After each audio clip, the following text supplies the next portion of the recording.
Verso 38. Jesus, pois, movendo outra vez muito em si mesmo, veio ao sepulcro, e era uma caverna, e tinha uma pedra posta sobre ela.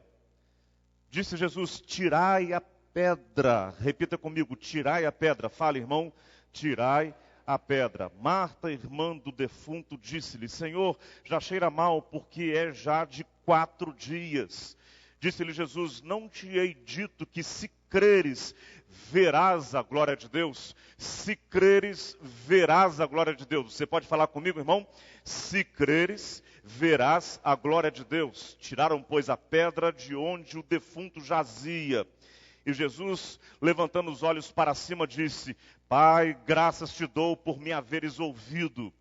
E bem sei que sempre me ouves, mas eu disse isto por causa da multidão que está em redor, para que creiam que tu me enviaste. E tendo dito isto, clamou com grande voz: Lázaro, sai para fora. E o defunto saiu, tendo as mãos e os pés ligados com faixas, e o seu rosto envolto num lenço. Disse-lhe Jesus: desatai-o e deixai-o ir. Pai, nós suplicamos, o Espírito Santo de Deus, para que tu nos fales nessa noite, para que recebamos a tua palavra, para que a tua palavra alcance os nossos corações. Fala, Senhor, nós suplicamos a cada um que está aqui, a cada um que nos acompanha, Senhor, na internet, a cada um que terá acesso a esse vídeo, talvez em outro momento. Pedimos, Senhor Deus, que o teu Espírito Santo fale especificamente a cada pessoa, em nome de Jesus. Amém e amém. Cremos muito, meus irmãos, que sempre quando nós abrimos a palavra de Deus com nossos corações e com a nossa mente abertos, nós recebemos a palavra de Deus e ela nos abençoa. Porque não é um livro qualquer, é a palavra de Deus que nós temos em mãos. Amém, igreja? Pois bem, o que esse texto tem a nos dizer de modo específico hoje? Interessante, aquela era uma casa de 3 adultos solteiros. Eram 3 adultos solteiros: Marta, Maria e Lázaro, 3 irmãos. Não sabemos especificamente por quais razões, mas eles eram adultos, eram autônomos, eles cuidavam da sua própria casa. As poucas informações que nós temos sobre eles nos evangelhos nos levam a concluir que eles mantinham a sua própria casa como 3 irmãos, e ali era uma casa que não tinha, diríamos, uma figura patriarcal, o pai, ou uma figura matriarcal, a mãe. 3 irmãos que moravam juntos e eram adultos. Jesus, sempre que ia a Betânia, ele ficava naquela casa, eram grandes amigos de Jesus. Um dos indícios mais fortes disso é o fato de que quando Jesus coloca-se diante da tumba onde Lázaro estava sepultado, Jesus o quê, meus irmãos? Jesus chorou, ou seja, Jesus moveu-se profundamente, diz o texto que nós lemos. Algo muito forte dentro dele aconteceu e ele então se sentiu comovido, porque Jesus era muito amigo de Marta, Maria e Lázaro. Aquela cidade, meus irmãos, Betânia, fica a aproximadamente 2,5 quilômetros de Jerusalém. Recentemente nós estivemos lá, estivemos no local, provável lugar, com fortíssimos indícios arqueológicos e históricos de que ali tenha sido a tumba onde Lázaro foi sepultado. E de fato podemos perceber a proximidade daquele lugar em relação à cidade de Jerusalém. Quero mencionar algumas coisas para os irmãos.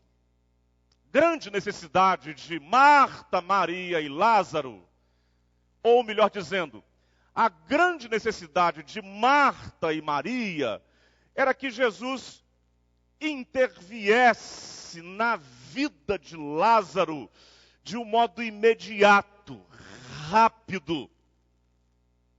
Era que houvesse uma intervenção ágil de Jesus Cristo na vida de Lázaro. Essa era a grande necessidade. Queremos que aconteça, mais do que queremos que aconteça, precisamos que algo aconteça e que aconteça rapidamente. Jesus não estava em Betânia e foi dito para ele que Lázaro estava doente, já próximo da morte. Interessante, Jesus não foi de imediato como se esperava. Jesus não foi rapidamente até Betânia, em direção à casa onde Lázaro estava doente, como se esperava. Ele ainda ficou pelo menos 2 dias ali, naquele local onde ele estava. E isso gerou um certo consternamento, uma certa insatisfação, um certo constrangimento, certo até desgosto em algumas pessoas. Marta, como sempre, ela um pouco mais afoita na sua fala, esperava que Jesus fosse rapidamente. É seu amigo Jesus. O Senhor é amigo da nossa casa. O quanto nós o recebemos, o quanto ou quantas vezes, estando em Betânia, o Senhor já esteve em nossa casa. Tanto é que quando Jesus chega em frente ao túmulo de Lázaro, já ele falecido, houve essa fala. Por que Jesus não veio antes? Agora já é tarde, já cheira mal. Por que o Senhor não chegou antes, Jesus? Eu quero fazer aqui uma breve observação com todos vocês, queridos. Prestem bem atenção.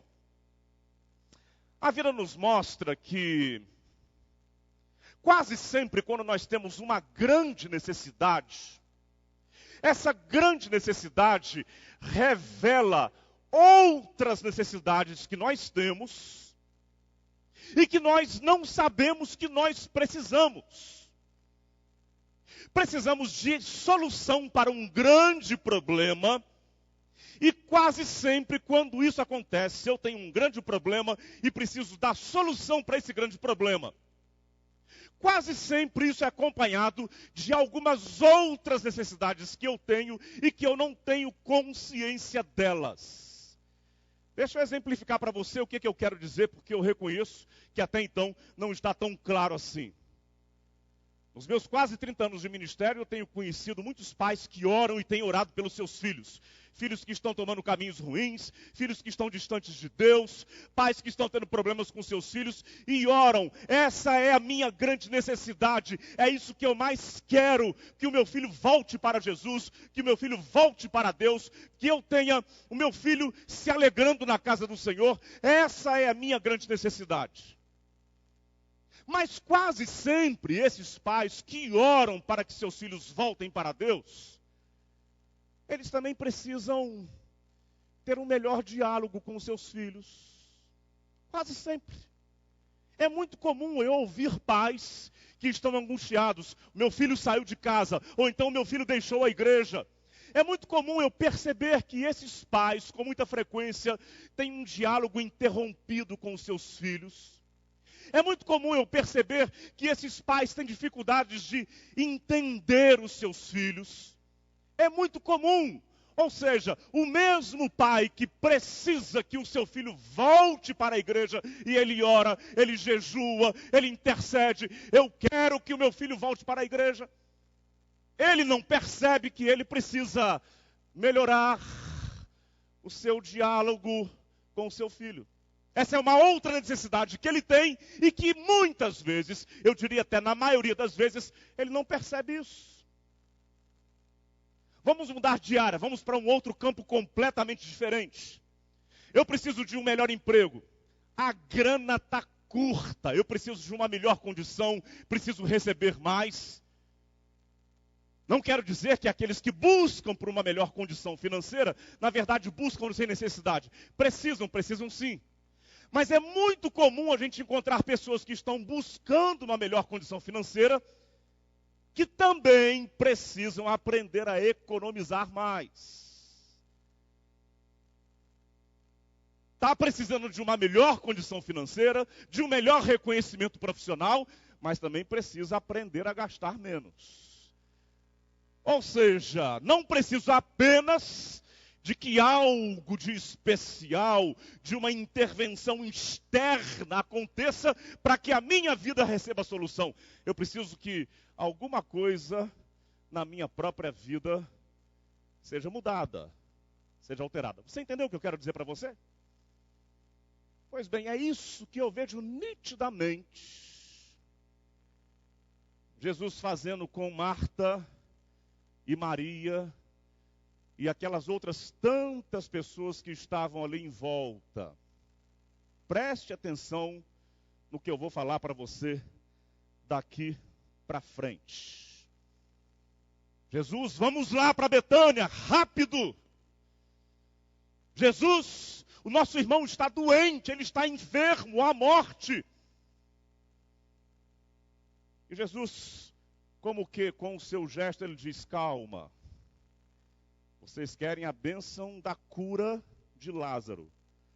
Só que eu quero que vocês aprendam outras coisas. Calma! Vocês querem uma intervenção direta e sobrenatural agora, de imediato na vida do irmão de vocês. No entanto, não é assim que eu estou vendo. Há outras coisas a serem aprendidas.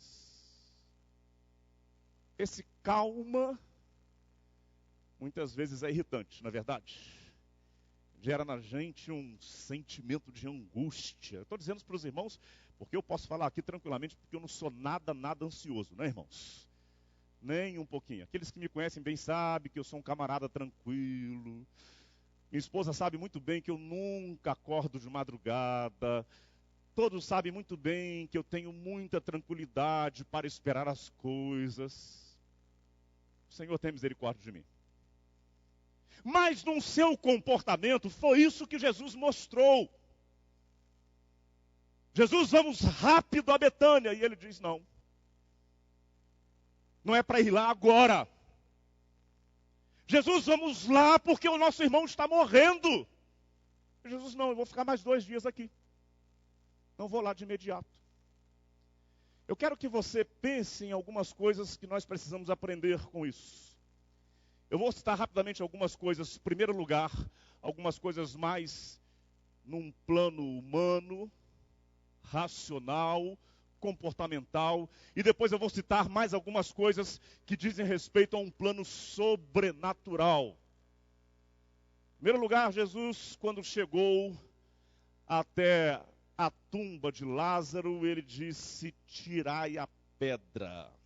Repita comigo: tirai a pedra. As 2 irmãs de Lázaro queriam a ressurreição imediata. Mas Jesus queria ensinar aquelas pessoas que nós temos sempre que fazer alguma coisa. As 2 irmãs queriam que Jesus fizesse o milagre e só ele atuasse. Mas Jesus estava nos ensinando que milagres acontecem, e muitas vezes milagres acontecem quando Deus atua e quando a gente também tira a pedra, quando a gente faz o que a gente tem que fazer. Muitas vezes Deus faz coisas especiais e sobrenaturais pelo seu poder, através do seu poder, e Deus faz coisas especiais e sobrenaturais usando-nos. Deixa eu dizer uma coisa para você, irmão. Muito provavelmente você tenha algumas pedras que você tem que remover na sua vida. Você está entendendo o que eu quero dizer para você? Muito provavelmente você tem que tomar algumas atitudes, você tem que mudar alguns comportamentos, você tem que remover algumas grandes pedras da sua própria vida, para que milagres que você espera que aconteçam, venham a acontecer. Muito provavelmente você tenha coisas para fazer, você tenha responsabilidades, atitudes a tomar, coisas a realizar, para que coisas muito especiais venham a acontecer na sua vida. Tirai a pedra, irmão. Nós temos dito isso aqui com insistência.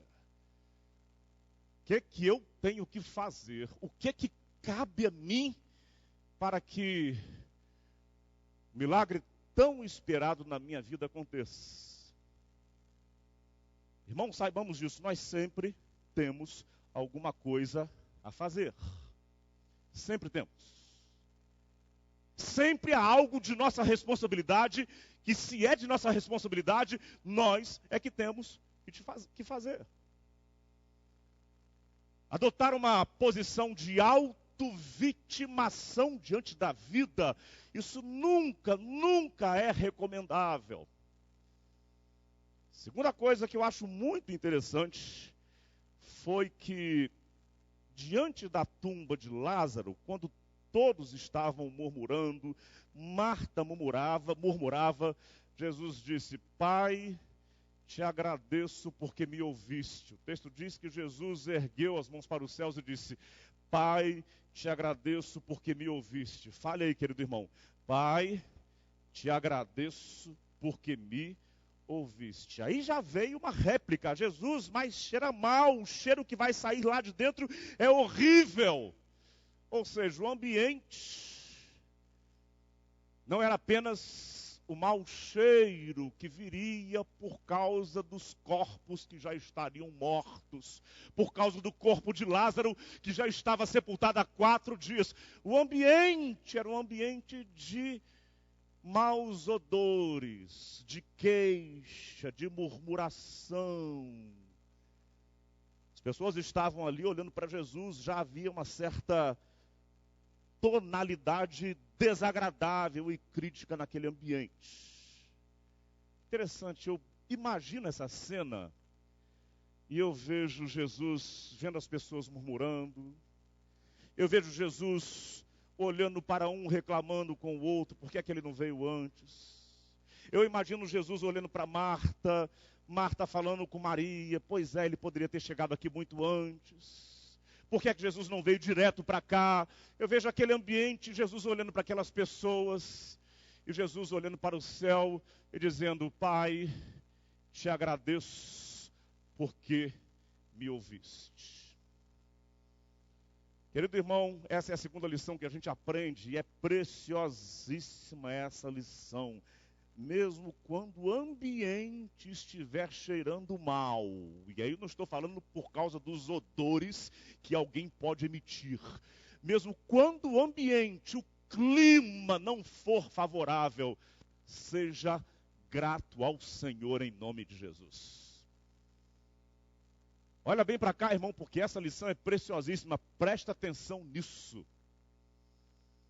Irmão, não deixe o seu coração azedar. Não deixe a sua alma adoecer. Não permita que a sua mente fique alagada de murmuração e de insatisfação. Cuidado para que muitas vezes contextos desfavoráveis não venham a adoecer o seu interior, o seu coração, a sua mente. Mesmo quando todos falam mal, fale bem em nome de Jesus. Mesmo quando todos amaldiçoam, abençoe em nome de Jesus. Mesmo quando todos critiquem, olhe para as coisas boas que Deus tem feito na sua vida. Tenha cuidado, irmão, para que a sua alma, tenha cuidado, irmão, para que o seu coração não adoeça. Eu tenho dito aqui para os irmãos diversas vezes que a gente tem que ter muito cuidado. Deixa eu falar sinceramente para você. Porque o que tem de crente chato por aí não está no gibi, como a gente falava na minha época. E aí, se eu pudesse acrescentar, muitos aqui já me ouviram falar isso.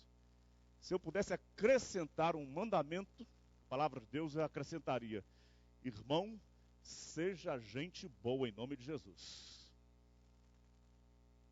Então me ajuda aí a exortar o seu irmão. Fala para o seu irmão: irmão, fala para quem está do seu lado: irmão, seja gente boa em nome de Jesus. Isso.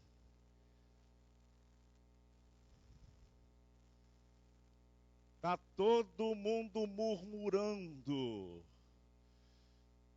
Marta está azedada. O olhar era de expectativa em relação a Jesus. E Jesus olha para os céus e diz: Pai, eu te agradeço porque me ouviste.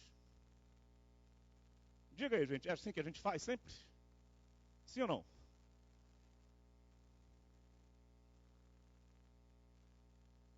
Vamos ser sinceros. Eu comentava isso na quarta-feira na nossa brevíssima meditação. Nós temos uma tendência muito grande de de falar pelos cotovelos. Não sei de onde vem essa expressão, falar pelos cotovelos. A gente se precipita em pareceres negativos. Nós somos ágeis e muito rápidos em falas críticas. Deixa eu contar para você, ano passado, eu e minha esposa faríamos um voo, não me lembro para onde foi, e nós estávamos sendo levados por um taxista no sábado de manhã para o aeroporto de Guarulhos. Sábado de manhã, acho que 8 horas da manhã, mais ou menos. E quando nós passamos em frente a um presídio, eu não sei o nome desse presídio que fica na Marginal Tietê, bem mais lá na frente. Naquele horário tinha uma quantidade imensa, mas é assustador, gente. Não sei quantos já viram isso. Uma quantidade imensa de mulheres, provavelmente esposas, companheiras, mães, daqueles encarcerados que ficam lá dentro.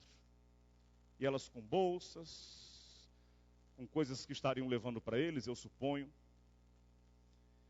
E eu confesso a vocês, eu com a minha esposa atrás, o taxista na frente, eu confesso a vocês que de imediato, logo assim, impulso, imediato, o que veio ao meu coração foi, que absurdo, quanto sofrimento que esses homens causam para essas mulheres.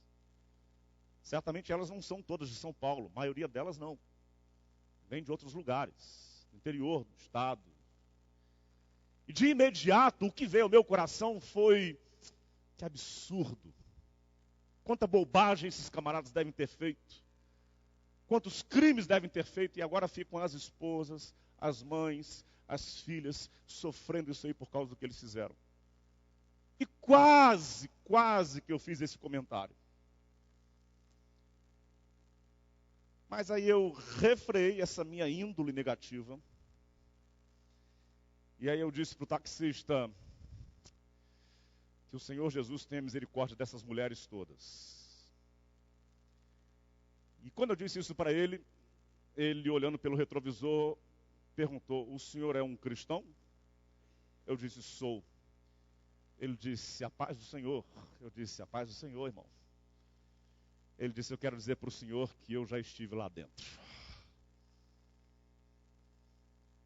E foi Jesus, o nosso Salvador, que foi lá dentro e me resgatou. Por pouco, irmãos, por pouquíssimo, eu não teria emitido aquele meu parecer de descontentamento, quase que de raiva ou de raiva, em relação àquelas pessoas que estão lá dentro e que igualmente precisam da graça de Jesus. Amém, irmãos? Meus irmãos, mesmo quando coisas à nossa volta clamam para que a gente emita pareceres ácidos, azedados, mesmo quando situações em nossa volta estão nos dizendo que nós só temos a fazer é reclamar, é sermos adoecidos, é criticarmos, que nós façamos como o Senhor Jesus: Pai, eu te agradeço, louvado seja o nome do Senhor. Amém, irmãos? E sempre haja em nós um olhar de misericórdia. Pois bem, eu falei para você de duas coisas que tem a ver mais com nossa atitude, com nosso comportamento. Mas nós estamos aqui e cremos que o Senhor Jesus faz coisas miraculosas. Amém, igreja? Jesus faz intervenções sobrenaturais acontecerem, enfermos são curados, coisas que o homem não pode fazer, o Senhor faz. Temos sim que remover pedras, temos sim que mudar coisas que são muito difíceis de serem mudadas em nossas vidas, mas continuamos crendo que Deus faz coisas miraculosas acontecerem. Por isso, irmão, quando for preciso, remova pedras. Difíceis de serem removidas, mas remova pedras. Por isso, querido irmão, mude aquilo que precisa ser mudado na sua vida. Mas eu quero dizer para você duas coisas mais especificamente relacionadas ao sobrenatural de Deus. precisamos aprender, meus irmãos, com esta história de Jesus, Marta, Maria e Lázaro, que muito frequentemente Deus age em compassos diferentes daqueles que nós gostaríamos. Muito frequentemente, o tempo de Deus é um, o nosso tempo é outro. Com muita frequência, há um descompasso entre as ações de Deus e as nossas ações. Com muita frequência, irmão. Volto a relembrar você desse fato. Marta queria que Jesus fosse rapidamente para Betânia. Agora, Jesus, o nosso irmão está à morte. Vamos lá, Jesus. E Jesus, não é agora. Meus irmãos, muitas vezes Deus age de modo compassado e distinto do nosso. Porque Deus quer que nós vejamos uma glória maior do que aquela que nós veríamos. Muitas vezes Deus age de um modo distinto do modo como nós gostaríamos, porque Ele deseja que nós vejamos algo maior, coisas que antes nós não víamos, coisas que antes nós não compreendíamos, coisas que antes nós não percebíamos. E aí eu quero dizer para você, preste bem atenção nisso. Talvez você tenha grandes ambições, grandes aspirações para a sua vida. Eu posso te afirmar que muito provavelmente o que Deus tem reservado para a sua vida é maior e é melhor do que aquilo que você quer. Você crê nisso, irmão? Não estou aqui falando ou fazendo uma afirmação de autoajuda. Tenho dito sempre, nós não estamos falando aqui de livro de autoajuda. Nós estamos falando aqui desse livro que é livro de ajuda do alto. Aquilo que você aspira, da forma como você deseja, no tempo que você deseja, muito provavelmente o que Deus tem reservado para você é maior, é melhor e é mais glorioso do que aquilo que você aspira. E aí, quantos irmãos nós temos aqui que, se nós permitíssemos agora, se fosse possível, nós poderíamos fazer uma recapitulação. Aquilo que você pediu a Deus, se Deus não fez no tempo que você quis, aquilo que você suplicou a Deus, e Deus não realizou da forma como você gostaria, e mais tarde você disse, glória a Deus, porque as coisas não aconteceram do modo como eu gostaria. Segunda coisa que eu quero dizer para você rapidamente ainda nesse campo espiritual do sobrenatural. O fato de nós não vermos nenhuma ação de Deus não significa que Deus não esteja agindo, meu irmão. Jesus não estava em Betânia, mas já estava a caminho de Betânia. Marta e Maria choravam, mas Jesus já estava a caminho de Betânia. As pessoas pranteavam o morto, mas Jesus já estava indo para Betânia. As pessoas já davam como morte sem conclusão, melhor dizendo, sem solução, mas Jesus já estava indo a Betânia. Irmão, creia, Jesus já está indo na sua direção. Você não está vendo. Você não está contemplando com seus olhos, mas algo de especial da parte de Cristo Jesus já pode estar acontecendo na sua vida. Interessante que o apóstolo Paulo, quando escreve a igreja do Senhor Jesus, ele fala de um mundo espiritual, de coisas que a gente não vê, de coisas que a gente não entende, e ele chega a dizer que quando a gente ora, quando a gente suplica a Deus, o Espírito Santo de Deus, numa outra dimensão, intercede por nós com gemidos do quê, meus irmãos? Inexprimíveis. Meu querido irmão, algumas vezes quando você ora, quando você coloca a sua testa no chão, quando você coloca o seu joelho no chão e você tem a sensação de que nada está acontecendo, de que de nada está valendo a sua intercessão, eu quero dizer para você, a palavra de Deus me permite afirmar, naquele momento o Espírito Santo de Deus está intercedendo por você com gemidos inexprimíveis. Glória a Deus por isso. Eu não estou vendo, mas o Espírito Santo de Deus está agindo. Eu não estou vendo, mas diante do trono de Deus o Espírito Santo está trabalhando em meu favor. Glória a Deus por isso. Amém, irmãos? Terceiro e último lugar. Quando Jesus manda tirar a pedra, o que Marta diz? Já cheira mal. Já cheira mal, mas Jesus diz, tirai a pedra. Já cheira mal, mas Jesus diz, removam a pedra. Já cheira mal, mas Jesus diz, alguma coisa de especial vai acontecer. Irmão, pode ser que você esteja ouvindo esse já cheira mal sendo dito para você das mais variadas formas possíveis. Pode ser que seja o seu filho. Olha, já não tem mais jeito, esquece isso. Pode ser que seja o seu casamento. É possível que alguém esteja dizendo para você, não tem mais jeito, esquece isso, não tem mais jeito. Já cheira mal. Já passou, já está vencida a questão, já não tem mais solução. Mas Jesus diz, tirar a pedra, ou seja, nunca é tarde para o Senhor Jesus. Nunca é tarde demais para o Senhor Jesus. Nós estamos aqui porque nós cremos nisso. Quando a gente está achando que já acabou, já está cheirando mal, já acabou, não tem mais solução, Jesus está dizendo, tirar a pedra, porque eu vou dar a solução. Quando a gente está dizendo, olha, já acabou, não tem mais o que fazer, Jesus está dizendo, não acabou, não tirem a pedra, porque o morto vai vir para fora. Ele vai ressuscitar, e vocês vão ver a glória de Deus. Não acabou, não acabou. Eu creio muito nessa história de que não acabou. Não acabou, porque nós estamos lidando com o poder de Deus. Não acabou, porque o poder de Jesus está operando. Não acabou. Tem solução. Morto vai reviver. Aquilo que já cheira mal vai ganhar vida novamente. Aquilo que já está sepultado vai voltar à superfície, vai caminhar e vai expressar a glória de Deus.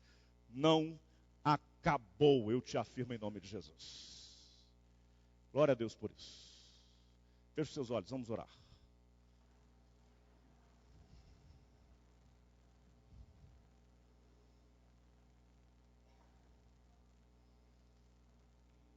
Irmão, diga para si mesmo, não acabou. Eu creio em Jesus, não acabou.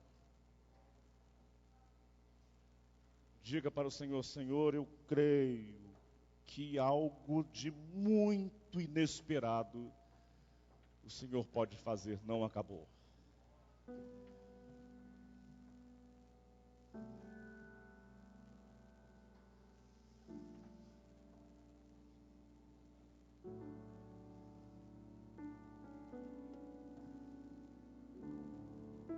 Nunca é tarde para o Senhor.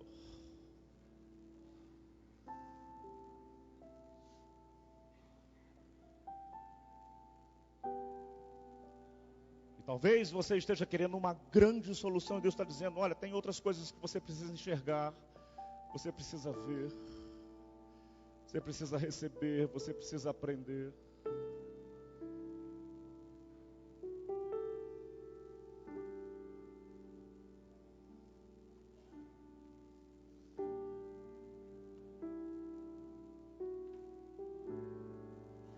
Presente, querido irmão, aquela sua questão acerca da qual você está dizendo, já cheira mal, já cheira mal.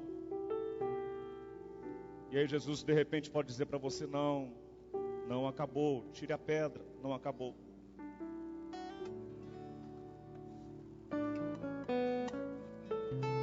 Pai, nós te agradecemos pela tua palavra,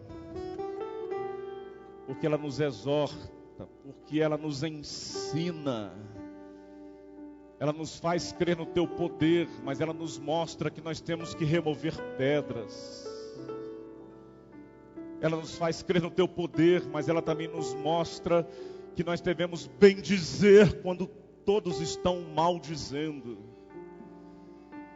A tua palavra nos faz crer no Senhor, mas também nos faz entender que muitas vezes O tempo do Senhor não é o nosso tempo. A tua palavra nos faz crer, Senhor, mas ela também nos ensina que nunca é tarde para o Senhor. Nós oramos e te agradecemos por isso. Em nome de Jesus. Amém.